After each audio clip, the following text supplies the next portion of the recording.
Et nous enchaînons avec l'interview sur le plateau. Monsieur Hu, l'escalade continue dans le conflit commercial entre les États-Unis et la Chine et en réponse aux mesures décidées par le président américain Donald Trump, Beijing a annoncé lundi le 13 mai une augmentation de ses droits de douane sur des produits américains représentant 60 milliards de dollars d'importation annuelle. Que signifie plus exactement cette mesure pour le commerce entre la Chine et les États-Unis? C'est tout simplement des mesures prises en réponse, des mesures américaines discriminatoires vis-à-vis de la Chine. Donc la Chine est obligée. Ce n'est pas du tout dans l'intention de la Chine de lancer ce genre de polémique. Voilà. Ce n'est certainement pas intéressant pour les importateurs des deux côtés de voir les droits de douane augmenter. Voilà. Bon, mais comme les États-Unis nous infligent quelque chose, on est obligé de réagir. Ça, c'est le principe fondamental des relations internationales, la réciprocité, qui est basé sur un autre principe fondamental, égalité. Voilà. Ça, c'est un principe sacré. Voilà. Lorsque on vous inflige quelque chose, il faut réagir. Oui. Le problème est que, est-ce que les États-Unis, ils ont gagné ce qu'ils veulent, les objectifs, est-ce qu'ils ont atteint depuis déjà un an le conflit commercial entre les deux pays? Pas du tout. Au contraire, l'année dernière, le déficit commercial des États-Unis a atteint le record historique. Combien? C'était plus de 621 milliards de dollars. Alors, surtout, le déficit commercial en matière des marchandises, c'est combien? C'est 900 milliards de dollars. Mais les échanges de commerce, voilà, le commerce en services, à propos de ceci, les États-Unis sont excédentaires. C'est ça que, voilà. Quand on voit le déficit global, c'est plus de 600 milliards, tandis que l'aspect concernant les échanges des marchandises, c'est plus élevé, plus de 900. Et or, entre la Chine et les États-Unis, il y a bien sûr des échanges des marchandises, mais aussi des échanges des services. Donc les États-Unis sont excédentaires en matière des échanges de services. Mais c'est vrai que la Chine est excédentaire en matière des échanges de marchandises. Et même l'année dernière, c'est-à-dire le conflit lancé par les États-Unis n'ont pas résolu le soi-disant problème. Alors, parce que pour nous, c'est pas un problème. C'est normal d'avoir des échanges. Le déficit des États-Unis en matière des échanges de marchandises avec la Chine ne profite pas uniquement à la Chine. Ça profite aux consommateurs américains. Voilà. Donc si les États-Unis pensent que en augmentant les droits de douane, ça va porter préjudice à la Chine, le chiffre a montré que non. Voilà. Au contraire, le volume des échanges commerciaux entre la Chine et les États-Unis continue à augmenter.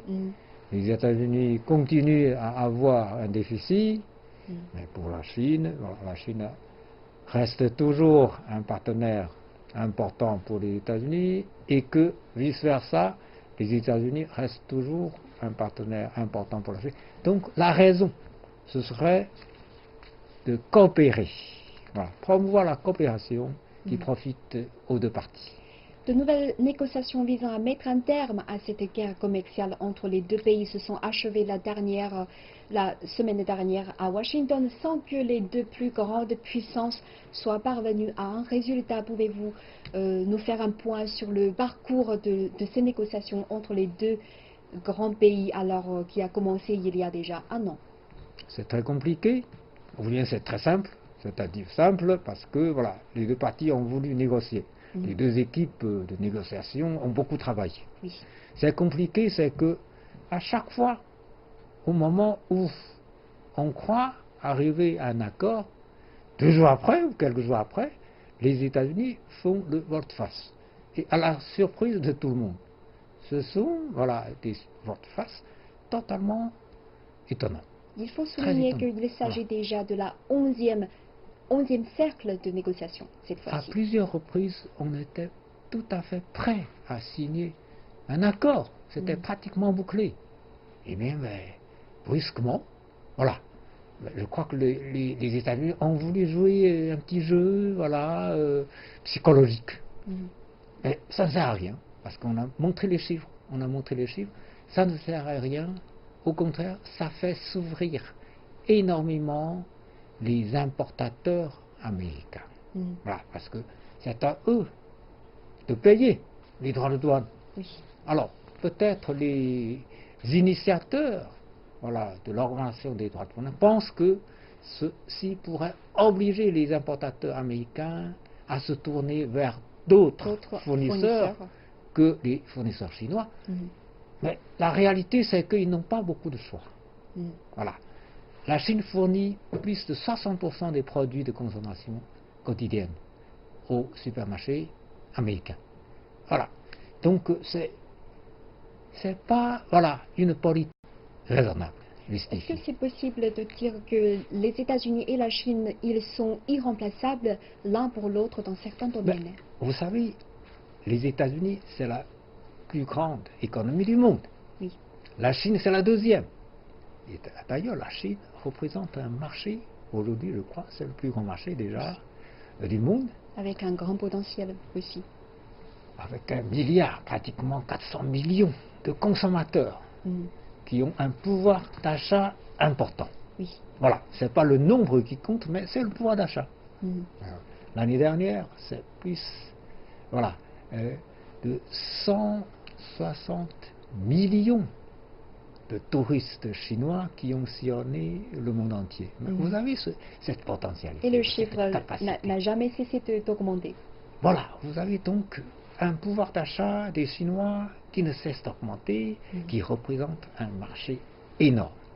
Alors, c'est la Chine qui a organisé pour la première fois dans le monde une foire d'importation des produits. Donc il ne faut pas penser uniquement à l'aspect d'exportation des produits chinois vers le reste du monde.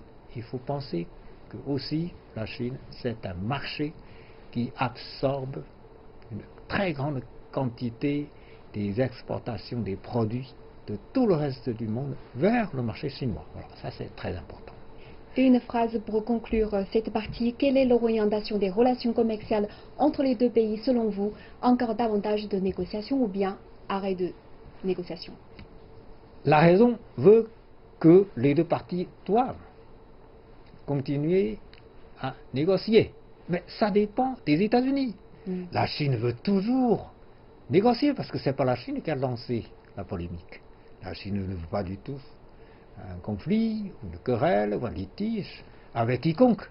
Et surtout pas avec qui est le premier partenaire commercial de la Chine en tant que pays. L'Union européenne, c'est en tant que l'Union. Mais en tant que pays, ce sont les États-Unis. Bon, ce n'est pas du tout dans l'intention de la Chine d'avoir ce genre de querelle. Donc il suffit que les États-Unis cessent ce genre de pratique, et tout de suite la Chine cesse les contre-attaques.